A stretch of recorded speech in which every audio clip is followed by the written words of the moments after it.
We can use words to do anything we want.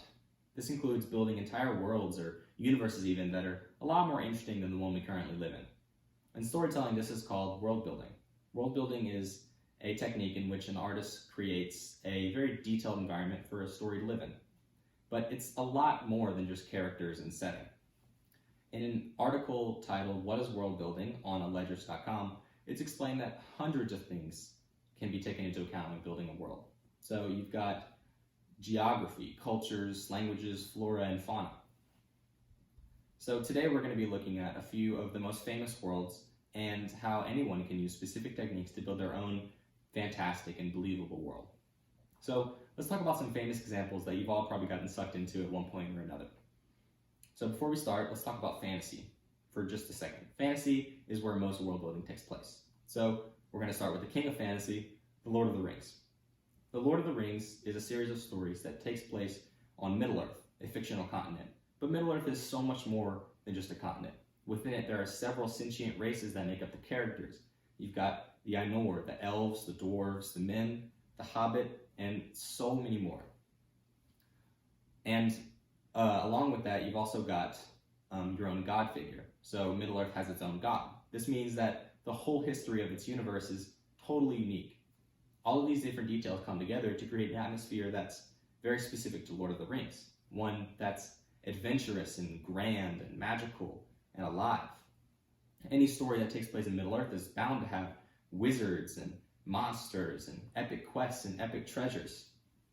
This is the world that J.R.R. Tolkien created when he created all the details that make up Middle-earth. So let's switch gears and talk about George Lucas's world, Star Wars. Star Wars is, to some, considered a sci-fi film or a series of films, but it's actually still fantasy. But it's completely different from Lord of the Rings. That's because it's made up of a completely different set of details. And there are so many details. It's actually a lot more than just the movies. According to ScienceAlert.com, in an article very literally titled "Data Scientists Map Every Important Character on the Star Wars Universe," there are 21,647 important characters in Star Wars. Important ones, spanning over 36,000 years of lore. That's insane. That's a ridiculous amount of characters, but all those details are important. Even little details like character wardrobes or starship designs, they all come together to create a very specific feel, one that can take audiences into a whole new galaxy. J.R.R. Tolkien and George Lucas both had ideas for worlds that they put down on paper, but these ideas eventually transcended from that paper, and now they're available anywhere. They're in movies, TV shows, comic books, video games, theme park rides, everywhere, in every single country in the entire world. So how did they do it? How did they make worlds that were so enthralling and so huge that the entire world got invested in them? Well, we're going to talk about a couple techniques that can help you with world building. We're actually going to cover two distinct, different approaches to world building. The first is the outside-in approach. This approach is exactly what it sounds. It's starting with the big stuff. So you're starting with the cultures, the geography, the history. And then once you build a whole world around that, you focus on the main characters and the main story. Next, you have the inside-out approach. The inside-out approach is the exact opposite. It's like if you were to write a story and then build lore around it until it was a whole universe. The outside-in approach is what George Lucas used to make Star Wars.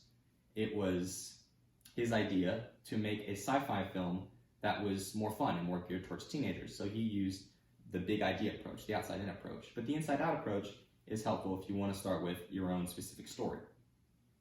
So today we've covered a few very famous examples of world building and a few techniques that you personally can use to build your own worlds. I think there is nothing more engaging than a whole world to dive into.